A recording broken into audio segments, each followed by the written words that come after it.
আপনি একটু হেসে হেসে কথা বলবেন, আপনাকে কেউ দামও দিবে না, সম্মানও করবে না, ভয়ও পাবে না।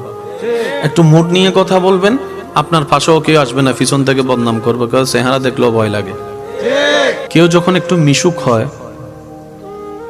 তাকে দেখে অনেকে বলে এটার কোনো প্রেস্টিজ নাই, আত্মসম্মান নাই, হায়া শরম নাই, সবার সাথে মিশে যায়।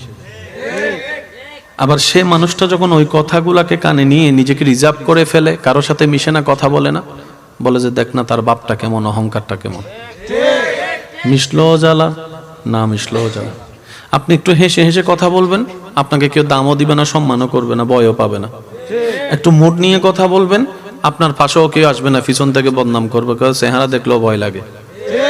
আপনি খাইলেও জ্বালা, না খাইলেও জ্বালা, হাঁটলেও জ্বালা, বসলেও জ্বালা, ঘুমাইলেও জ্বালা, না ঘুমাইলেও জ্বালা, বেশি মিশলেও জ্বালা, কম মিশলেও জ্বালা, কথা বললেও জ্বালা, কথা না বললেও জ্বালা। কারণ এটা দুনিয়া, এটা জান্নাত নয়। এখানে এগুলা যতদিন বেঁচে থাকবেন এগুলা থাকবে।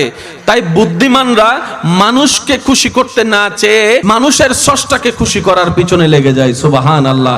কারণ স্রষ্টা যখন কোনো বান্দার উপর রাজি হয়ে যায়, ওই স্রষ্টার সমস্ত সৃষ্টি ওই সৃষ্টির বান্দাটাকে মহাব্বত করতে শুরু করে, ওই বান্দাকে মহাব্বত করতে শুরু করে, যে রবের সন্তুষ্টি হাসিলের পক্ষে লেগে যায়। বলেন না সুবহানাল্লাহ।